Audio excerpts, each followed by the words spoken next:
झारखंड में बालू की किल्लत होगी दूर, सीएम का निर्देश, ग्राम पंचायतों को संभालने दे बालू घाट, टेंडर प्रक्रिया में लाए तेजी। झारखंड में बालू की किल्लत को लेकर मुख्यमंत्री चंपई सोरेन बुधवार को एक्शन मोड में दिखे।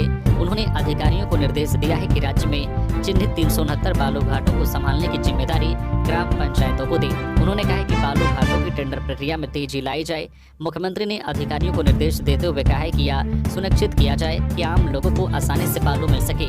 मुख्यमंत्री ने कहा है कि राज्य के जिन चिन्हित 369 बालू घाटों को संचालन ग्राम पंचायत करेगी, वही ग्रामीण इलाकों और शहरों में बालू की मांग पूरा करेगी। उन्होंने अवैध खनन पर भी रोक लगाने का निर्देश दिया। गौरतलब है कि झारखंड में लंबे समय से बालू घाटों की नीलामी नहीं हो सकी है। टेंडर प्रक्रिया बार बार अटक जाती है। पूर्व मुख्यमंत्री हेमंत सोरेन के कार्यकाल में भी यह मुद्दा कई बार सामने आया। विधानसभा में बाकायदा विधायकों ने सरकार से सवाल पूछे। सत्ता पक्ष के विधायकों ने भी यह सवाल उठाया कि बालू नहीं मिल पाने की वजह से गरीबों को पीएम आवास योजना के तहत मकान बनाने में दिक्कत होती है। शहरी क्षेत्रों में लोग बालू की किल्लत की वजह से मकान नहीं बनवा पा रहे। शहरों में फ्लाईओवर सहित अन्य बुनियादी ढांचे का निर्माण कार्य जो है चल रहा है और इसमें बालू की किल्लत की वजह से देरी हो रही है। इस संदर्भ में मुख्यमंत्री के समक्ष अधिकारियों ने जानकारी दी है कि 369 बालू घाटों का संचालन पंचायत स्तर पर किए जाने का निर्णय लिया जा चुका है। संचालन की सभी प्रक्रिया जल्द पूरी कर ली जाएगी। अधिकारियों ने मुख्यमंत्री को अवगत कराया है कि राज्य में कैटेगरी जो है 2 की 444 बालू घाटों का टेंडर फाइनल कर दिया गया है। झारखंड में अवैध माइनिंग रोकने की कयावत, सीएम चंपई सोरेन ने अफसरों को दिए ये आदेश। मुख्यमंत्री चंपई सोरेन ने कहा है कि राज्य में अवैध खनन एक बड़ा मुद्दा है। अवैध खनन को लेकर राज्य की छवि धूमिल हो रही है। अवैध माइनिंग की रोकथाम के लिए विशेष नजर रखने की जरूरत है।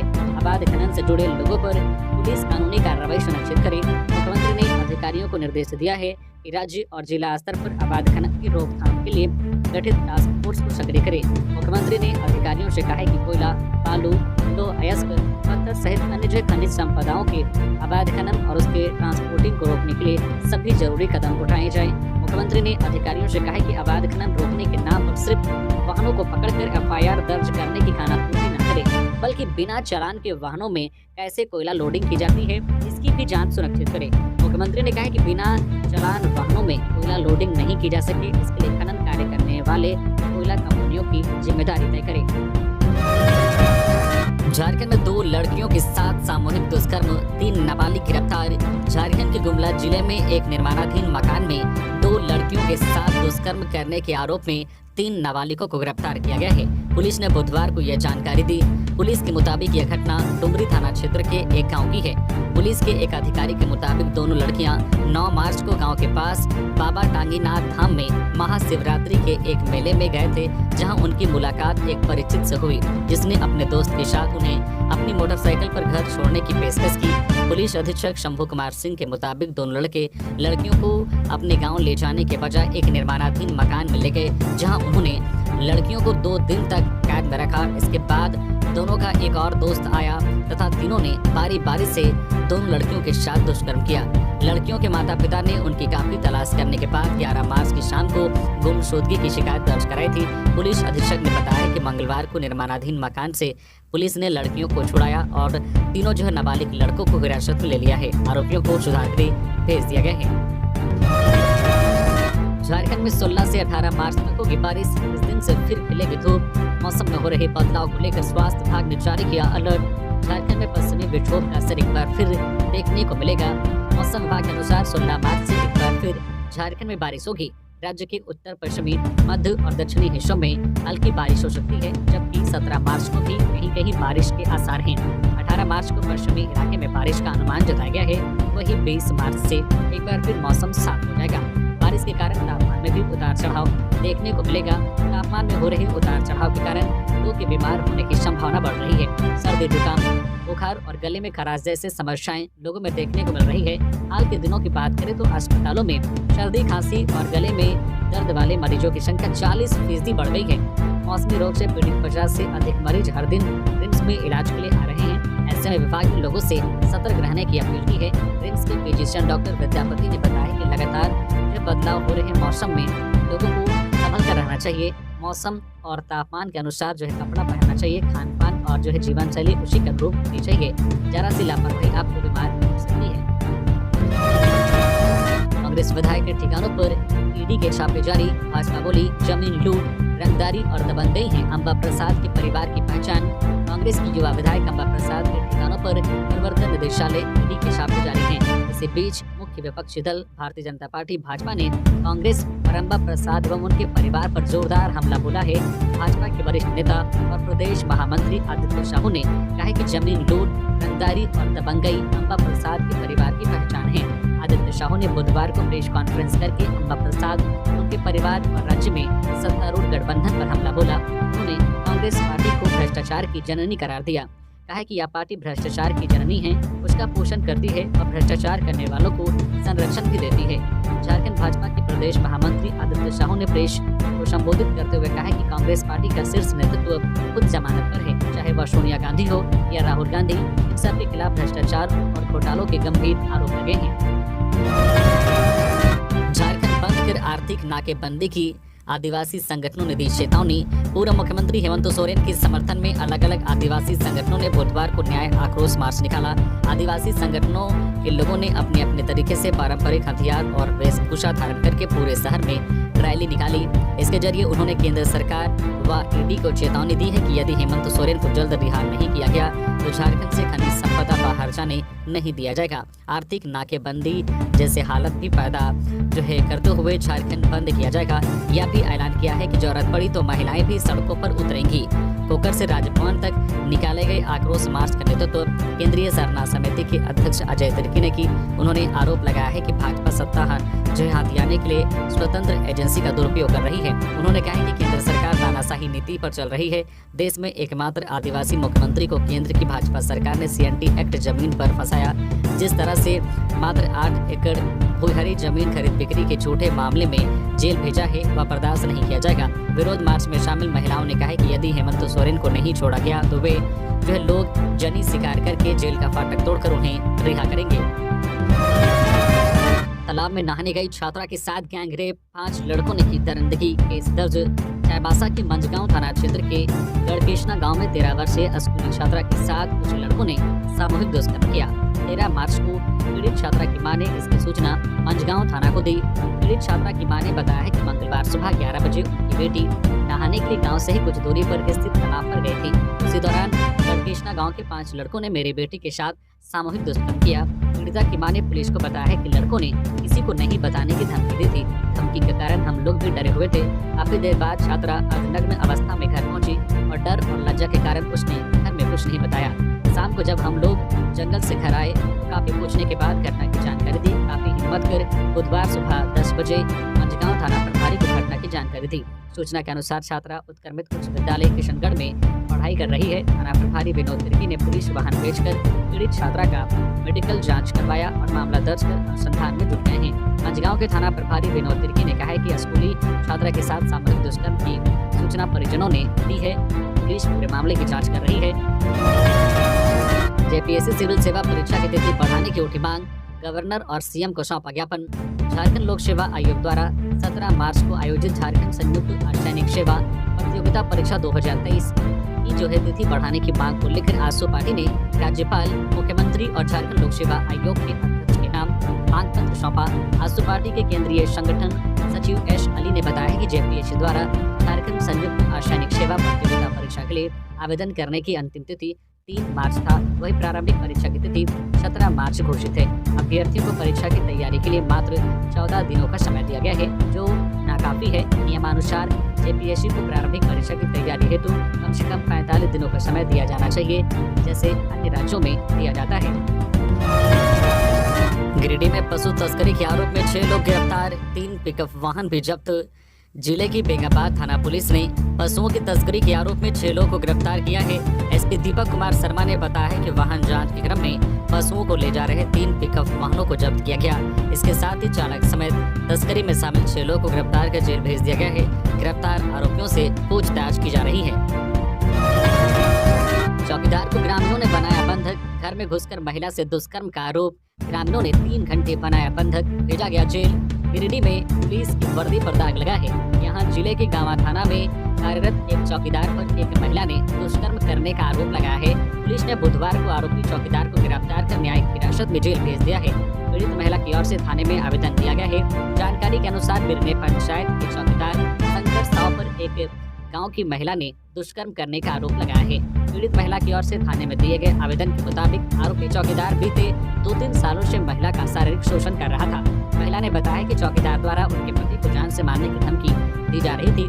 महिला के मुताबिक मंगलवार को जबरन वह घर में घुसा था और उसके साथ जोर जबरदस्ती कर रहा था। इसी बीच घर के किसी सदस्य ने बाहर से दरवाजा बंद कर दिया और ग्रामीणों को बुला लिया। नाराज ग्रामीणों ने चौकीदार को लगभग 3 घंटे तक बंधक बनाए रखा। इसके बाद मिली सूचना पर गांव पुलिस पहुंची और आरोपी चौकीदार को गिरफ्तार कर लिया और गुरुवार को उसे जेल भेज दिया गया। चाईबासा में नक्सलियों का मंसूबा नाकाम, 10 आईडी बम मिले, छिपे हैं कई कुख्यात उग्रवादी। सुरक्षा बल के जवानों ने चाईबासा के टोंटो थाना क्षेत्र अंतर्गत वनग्राम जिम की इकिर बगान के पास दुर्गम पहाड़ी इलाके में नक्सलियों द्वारा प्लांट किया गया 10 आईडी बम बरामद किया है। सुरक्षा के दृष्टिकोण से उन्हें वहीं डिस्फ्यूज कर दिया गया। सुरक्षा बल ने आगे गोइलकेरा थाना अंतर्गत वनग्राम, हाथीबुरु और लोवा बेड़ा के जंगलों में लोहे का रॉड और तीर बरामद किया है। उन्हें जंगल के बीचों बीच गाड़कर प्लांट किया गया था। नक्सलियों ने सुरक्षा बलों को नुकसान पहुंचाने के इरादे से ऐसा किया था। बता दें कि लातेहार, चाईबासा, लोहरदगा, गढ़वा सहित आसपास के नक्सल प्रभावित इलाकों में सुरक्षा बलों का अभियान जारी है। AK-47 के साथ कुख्यात JJMP कमांडर उमेश लकड़ा सहित आधा दर्जन उग्रवादी छत्तीसगढ़ में गिरफ्तार। उग्रवादी संगठन JJMP झारखंड जनमुक्ति परिषद के एरिया कमांडर एवं पलामू में कुख्यात रहे उमेश लकड़ा उर्फ रवि को उसके 6 साथियों के साथ गिरफ्तार कर लिया गया है। उमेश को छत्तीसगढ़ के बलरामपुर एवं जसपुर क्षेत्र से पकड़ा गया है। उसके पास से अत्याधुनिक AK-47 राइफल और 90 राउंड गोली सहित अन्य आपत्तिजनक सामान बरामद किए गए हैं। गढ़वा SP दीपक पांडे की ओर से प्राप्त सूचना पर जसपुर के SP शशि मोहन सिंह और बलरामपुर SP ने संयुक्त कार्रवाई करते हुए यह बड़ी उपलब्धि हासिल की है। उमेश के 6 साथियों में एक पलामू जिले के पांडू थाना क्षेत्र के नेवरी का रहने वाला तबयूश अहमद 27 वर्षीय भी शामिल हैं। 4 अन्य आरोपियों में हजारीबाग के बिशुनगढ़ थाना क्षेत्र के गरमुर्गी के रंजीत कुमार महतो 30 वर्षीय, चतरा के टिक्काबान थाना के कनूम के हेमंत कुमार, गढ़वा के भंडारिया के राम लका 45 वर्षीय एवं नारायणपुर थाना क्षेत्र के जोत बहाल के कुमला शहजाद 21 वर्षीय शामिल हैं। उमेश गढ़वा 30 वर्षीय के बरगढ़ के लंबो का निवासी है। उमेश ने पलामू जिले के पांकी लेस्लीगंज सीमावर्ती क्षेत्र में अपने 3 साथियों की गोली मारकर हत्या कर दी थी। इसके अलावा उस पर गढ़वा के रंका के थाना प्रभारी शंकर कुशवाहा को मुठभेड़ के दौरान गोली मारने का आरोप है। रांची विश्वविद्यालय में 321 पदों पर आवश्यकता आधारित शिक्षकों की होगी नियुक्ति, जाने कब तक कर सकेंगे आवेदन। राज्यपाल व राज्य सरकार के निर्देश के आलोक में रांची विश्वविद्यालय में 321 आवश्यकता आधारित शिक्षक की नियुक्ति की जाएगी। इसके लिए 13 से 23 मार्च तक ऑनलाइन आवेदन चांसलर पोर्टल के माध्यम से मांगे गए हैं। यह नियुक्ति अनुबंध के आधार पर विश्वविद्यालय PG विभाग व अन्य बोर्ड कॉलेजों में होगी। सबसे अधिक इतिहास विषय में 42 शिक्षकों की नियुक्ति होगी। कुल 321 पद हैं। आरक्षित के 129 पद, ST के 83 पद, SC के 32 पद, BC 1 के 26 पद, BC 2 के 19 पद तथा EWS के 32 पद शामिल हैं। यह नियुक्ति JPSC द्वारा असिस्टेंट प्रोफेसर की नियमित नियुक्ति होने तक या फिर 65 वर्ष जो पहले हो के तहत की जाएगी। नियुक्त शिक्षकों को प्रतिमाह 57,700 रुपए मिलेंगे। बाइक सवार अपराधियों ने लूटे 2 लाख, घर के बाहर मोबाइल पर कर रहे थे बात, हैंडल में टंगा था पैसे वाला झोला। तस्वीर आई सामने। गुमला शहर से सटे करौंदी गांव के रहने वाले मोतीलाल साहू से बाइक सवार अपराधियों ने 2,30,000 रुपए लूट लिए। बछड़ सीमेंट का खुदरा दुकानदार है। उनके साथ लूट की घटना तब हुई जब वे बैंक से पैसे निकालकर घर पहुंचे थे। घर के बाहर फोन पर बात कर रहे थे, तभी अपराधी आए और बाइक हैंडल में लटका थैला छीनकर भाग निकले। इस दौरान स्थानीय लोगों ने पीछा भी किया लेकिन सफल नहीं हो सके। घटना के बाद पुलिस को सूचना दी गई। पुलिस मौके पर पहुंच व्यापारी से पूछताछ की। इसके बाद आसपास लगे CCTV कैमरे को देखा। बाइक पर सवार 2 लोगों की तस्वीर भी सामने आई है, जिसके बाद पुलिस पूरे मामले की कार्रवाई में जुट गई है। लोकसभा चुनाव में दिव्यांगों का 100% मतदान हो, मुख्य निर्वाचन पदाधिकारी ने दिए निर्देश। मुख्य निर्वाचन पदाधिकारी के रवि कुमार ने कहा है कि लोकसभा चुनाव में कोई भी मतदाता नहीं छूटे, यह हम सबकी सामाजिक एवं नैतिक जिम्मेदारी है। समाज के सभी प्रबुद्धजनों, समाज सेवी, सुरक्षित गैर सरकारी संगठनों के प्रतिनिधियों से अपील है कि वैसे मतदाता, खासकर दिव्यांगजन जो आपके आस पड़ोस में हैं और वे अपना मतदाता पहचान पत्र अब तक नहीं बना पाए हैं, उनकी सहायता कर उनका मतदाता पत्र बनवा दे। वोटर हेल्पलाइन ऐप के माध्यम से अथवा नजदीकी बीएलओ से संपर्क करने पर उनका मतदाता पहचान पत्र आसानी से बन जाएगा। उन्होंने कहा कि प्रत्येक मत महत्वपूर्ण है, इसलिए देश के इस महापर्व में अपने मताधिकार का प्रयोग अवश्य करें। इस बात को आत्मसात कर ले कि आपके ही मत से सरकार बनती है और देश की भावी दिशा तय होती है। खेल मंत्री हफीजुल हसन आज 14 मार्च को नवनियुक्त प्रशिक्षकों को देंगे नियुक्ति पत्र। खेल मंत्री हफीजुल हसन आज 14 मार्च को नवनियुक्त प्रशिक्षकों को नियुक्ति पत्र देंगे। इस अवसर पर कार्यक्रम का आयोजन खेल निदेशालय की ओर से होगा। मिली खबर के मुताबिक गुरुवार यानी कि आज 14 मार्च को प्रोजेक्ट भवन की जगह एनेक्सी बिल्डिंग के दूसरे तल्ले स्थित हॉल में नवनियुक्त प्रशिक्षकों को नियुक्ति पत्र दिया जाएगा। इस संबंध में निदेशालय की ओर से सभी जिला खेल पदाधिकारियों को पत्र लिखकर सूचित किया गया है। इसमें कहा गया है कि सभी जिला स्पोर्ट्स कोऑर्डिनेटर और जिला खेलो इंडिया सेंटर के पास्ट चैंपियन प्रशिक्षकों की उपस्थिति सुनिश्चित करें। झारखंड में क्राइम कंट्रोल जरूरी, संगठित अपराध रोके पुलिस, सीएम चंपई सोरेन ने दिए निर्देश। मुख्यमंत्री चंपई सोरेन ने बुधवार को झारखंड मंत्रालय में राज्य में विधि व्यवस्था, राज्य में यातायात व्यवस्था, सड़क सुरक्षा एवं अपराध नियंत्रण को लेकर किए जा रहे कार्यों की अद्यतन स्थिति की उच्च स्तरीय समीक्षा की। इस अवसर पर मुख्यमंत्री ने अधिकारियों को निर्देश दिया है कि राज्य में अपराध की घटनाओं पर हर हाल में लगाम लगाएं। राज्य में घटित आपराधिक घटनाओं की प्रवृत्ति को सूचीबद्ध करें। मुख्यमंत्री ने अधिकारियों से कहा है कि पिछले कुछ समय में राज्य के भीतर घटित आपराधिक मामलों जैसे हत्या, डकैती, लूट, छिनतई, चोरी, साइबर अपराध सहित अन्य विभिन्न मामलों का अलग अलग समीक्षा की जाए। मुख्यमंत्री ने कहा है कि अपराध मुक्त झारखंड का निर्माण उनकी सरकार की प्राथमिकता है।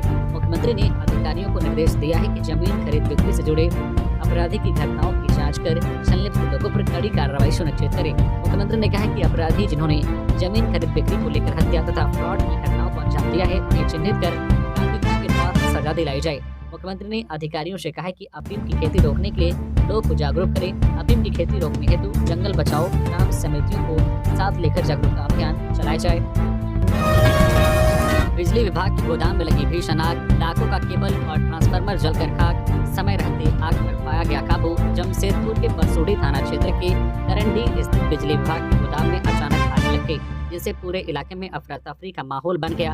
आग इतनी भयावह थी कि उससे उठते धुएं को दूर से ही देखा जा सकता था। इधर आग की सूचना मिलते ही बिजली विभाग के कर्मचारियों ने पहले आग बुझाने का काफी प्रयास किया, मगर आग का विकराल रूप को देखते हुए पुलिस को सूचना दी गई, जिसके बाद अग्निशमन विभाग को इसकी सूचना दी। आग लगने की सूचना पाकर अग्निशमन विभाग दमकल मौके पर पहुंची और आग बुझाने में जुट गई। अग्निशमन विभाग के कर्मी भी काफी सतर्कता बरत रहे थे। सामने ही ट्रांसफार्मर रखे थे, अगर आग ट्रांसफार्मर में लगती तो बड़ा विस्फोट हो सकता था, मगर समय रहते आग पर काबू पा लिया गया। गिरिडीह में 255 ग्राम अवैध गांजा के साथ 2 गिरफ्तार। गिरिडीह जिले में फिर से गांजा तस्करी सक्रिय हो गया है। इसी क्रम में गिरिडीह पुलिस ने 2 तस्करों को गिरफ्तार कर बुधवार को सिविल कोर्ट लाया। यहां से दोनों को गिरिडीह जेल भेज दिया गया। जेल भेजने से पहले दोनों का मेडिकल जांच सदर अस्पताल में कराया गया। पकड़े गए तस्कर देवरी थाना इलाके के नंदकार, रानीडी के त्रिपुरारी राय और माधोपुर का भरत चौधरी है। इसके पास से पुलिस ने 255 ग्राम अवैध मादक पदार्थ गांजा बरामद किया है। बताया गया है कि गुप्त सूचना पर एसपी दीपक कुमार शर्मा के द्वारा अनुमंडल पुलिस पदाधिकारी कोरी महुआ के नेतृत्व में एक छापेमारी दल का गठन किया गया। इस दौरान टीम ने काले रंग के हीरो स्प्लेंडर प्लस मोटरसाइकिल पर सवार 2 व्यक्तियों को संदेह के आधार पर रोककर जांच किया तो गांजा की बरामदगी की गई। इस मामले में पुलिस ने बाइक और गांजा को जब्त कर लिया। साथ ही दोनों तस्करों को गिरफ्तार कर उनके विरुद्ध कांड दर्ज करते हुए कोर्ट में पेश करते हुए जेल भेज दिया। लाखों का मोबाइल ले उड़े चोर, दुकान खोलने आए, तब चला चोरी का पता, नए स्मार्टफोन सहित कई एसेसरीज गायब। जमशेदपुर के बागबेड़ा थाना अंतर्गत रोड नंबर 1 स्थित सीएस इलेक्ट्रॉनिक में बीती रात चोरों ने फिर से चोरी की घटना को अंजाम दिया है। दूसरी बार घटी इस घटना से पीड़ित दुकानदार ने बागबेड़ा थाना की कार्यशैली पर सवाल खड़ा किया है। बताया जा रहा है कि दुकानदार चंदन कुमार मंगलवार रात 10 बजे अपनी दुकान को बंद कर घर चले गए थे। सुबह जब दुकान खोलने आए तो देखा कि दुकान के शटर का दोनों ताला टूटा हुआ था। अंदर जाकर उन्होंने पाया कि दुकान के अंदर लगभग रखे 11 स्मार्टफोन, 6 से 7 रिपेयर वाले फोन और एसेसरीज गायब हैं। पीड़ित दुकानदार ने तत्काल इसकी जानकारी बागबेड़ा थाने को दी। जानकारी मिलते ही बागबेड़ा पुलिस घटनास्थल पर पहुंची और आसपास लगे सीसीटीवी फुटेज को खंगाल रही है। जानकारी देते हुए पीड़ित दुकानदार चंदन सिंह ने बताया कि 2 वर्ष पहले यानी 2021 में उनके दुकान को चोरों ने निशाना बनाते हुए लगभग 2 लाख के सामान पर हाथ साफ किया था। इस संबंध में उनके द्वारा FIR दर्ज भी कराया गया है, पर आज तक उस मामले में पुलिस को किसी तरह की कोई सफलता हाथ नहीं लगी है। अब एक बार फिर से उनके दुकान को निशाना बनाया गया है। लगभग 1.5 से 2 लाख के सामान पर हाथ फिर से साफ किया गया है। अम्बा के ऑफर वाले आरोप पर बीजेपी का जवाब। सहदेव बोले, तथ्यहीन टिप्पणी से करप्शन नहीं ढक सकती।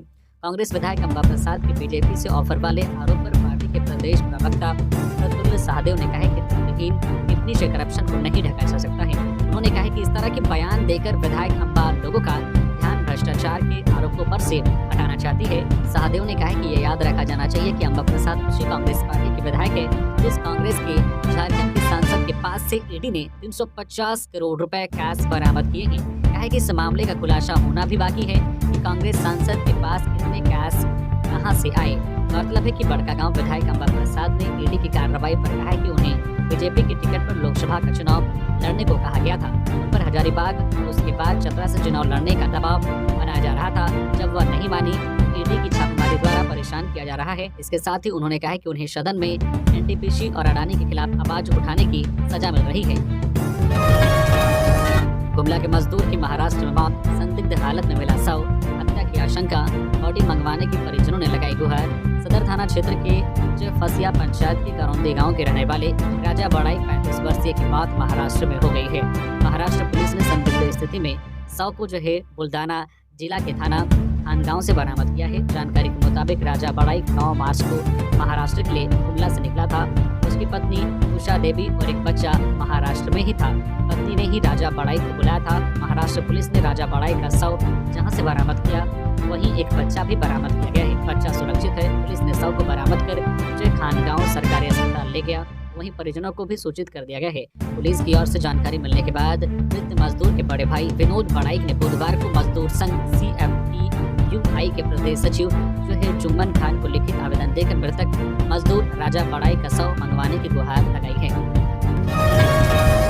गिरिडीह लोकसभा के तोपचांचे में आजसू का सम्मेलन, कई लोगों ने थामा आजसू का दामन। लोकसभा चुनाव की तैयारी में आजसू जुट चुका है। बुधवार को गिरिडीह लोकसभा के तोपचांचे में आजसू का कार्यकर्ता सम्मेलन हुआ। इसमें कई लोगों ने आजसू का दामन थामा। तोपचांचे में आयोजित सम्मेलन में आजसू सुप्रीमो सुदेश महतो, गिरिडीह सांसद चंद्र प्रकाश चौधरी और लंबोदर महतो के साथ गिरिडीह अध्यक्ष गुड्डू यादव, गांडे के आजसू नेता अर्जुन बैठा, महिला नेत्री प्रियंका शर्मा समेत हजारों की संख्या में पार्टी के कार्यकर्ता जुटे थे। इस दौरान आजसू सुप्रीमो के मौजूदगी में ही झामुमो और कांग्रेस के युवा समर्थकों ने आजसू का दामन थामा। वही आजसू सुप्रीमो ने इस दौरान पार्टी का अंगवस्त्र पहनकर युवाओं को पार्टी की सदस्यता भी दिलाई। सम्मेलन को संबोधित करते हुए आजसू सुप्रीमो सुदेश महतो राज्य की चंपई सरकार पर जमकर गरजे और कहा कि युवाओं को ठगने का काम किया गया है। राज्य में चारों तरफ अराजकता का माहौल है। अपराध की योजना बनाते 2 अपराधी गिरफ्तार। NHPC मैदान से हुई गिरफ्तारी, 2 देसी कट्टा, गोली और स्कूटी बरामद। गुमला जिले के बसिया थाना क्षेत्र के कोनबीर NHPC मैदान से पुलिस ने अपराध की योजना बनाते 2 अपराधियों को गिरफ्तार किया है। दोनों अपराधी कुम्हारी बनागुट्टा के रहने वाले हैं। गिरफ्तार अपराधियों में एक का नाम देवी साहू है जबकि दूसरे का नाम आयुष राज है। पुलिस ने दोनों के पास से 2 देसी कट्टा, 3 गोली, 3 मोबाइल फोन व 1 स्कूटी बरामद की है। बसिया सर्किल के SDPO नाजिर अख्तर ने कहा है कि बसिया थाना प्रभारी को यह गुप्त सूचना मिली थी कि 2 अपराधी कोनबीर NHPC मैदान में हथियार के साथ संदिग्ध अवस्था में स्कूटी में सवार हैं, जो संभवतः किसी बड़ी घटना को अंजाम देने का प्लान बना रहे हैं। इसके बाद सनहा दर्ज कर कार्रवाई की गई। कुंभ एक्सप्रेस को हरी झंडी दिखाने पहुंचे सांसद। ट्रेन थी 15 घंटे लेट। ढोल बाजे के साथ रेलवे स्टेशन पहुंचे थे दुमका सांसद। हावड़ा हरिद्वार कुंभ एक्सप्रेस के बुधवार से चितरंजन रेलवे स्टेशन पर अतिरिक्त ठहराव को लेकर दुमका सांसद सुनील सोरेन को हरी झंडी दिखाकर ट्रेन को रवाना करना था। करीब 3 बजे ढोल नगाड़ी और कार्यकर्ताओं के साथ चितरंजन रेलवे स्टेशन पहुंचने पर पता चला कि ट्रेन 15 घंटे विलंब से चल रही है। इस दौरान सांसद ने मीडिया को बताया है कि मोदी सरकार विकास की गारंटी के लिए प्रतिबद्ध है। वह झारखंड के मुख्यमंत्री चंपई सोरेन के बयान पर कहा है कि झारखंड से जेएमएम का ही सुपड़ा साफ हो जाएगा। मौके पर कमल गुप्ता, सुरेश राय, शैलेंद्र यादव, मोहित सिंह, लोकेश महतो समेत काफी संख्या में कार्यकर्ता मौजूद थे। बंगाली युवा मंच चैरिटेबल ट्रस्ट ने मुख्यमंत्री चंपई सोरेन से की मुलाकात, किया ये आग्रह। बंगाली युवा मंच चैरिटेबल ट्रस्ट ने झारखंड के मुख्यमंत्री चंपई सोरेन से मुलाकात की। ट्रस्ट के प्रतिनिधिमंडल ने सीएम चंपाई सोरेन के सामने अपनी कई मांगे रखी। साथ ही बांग्ला भाषा को प्राथमिक विद्यालयों में फिर से पढ़ाने के फैसले का स्वागत भी किया गया। इसके लिए सीएम का धन्यवाद किया। राष्ट्र के प्रतिनिधिमंडल ने मुख्यमंत्री चंपाई सोरेन से राजधानी रांची के कांके स्थित मुख्यमंत्री आवास में मुलाकात। प्रतिनिधिमंडल में शामिल लोगों ने संयुक्त रूप से कहा कि बांग्ला भाषा की पढ़ाई फिर से शुरू होने, पाठ्य पुस्तकों की उपलब्धता तथा प्राथमिक स्तर से उच्च स्तर तक शिक्षकों की नियुक्ति हमारे पुराने अध्यापकों को स्थापित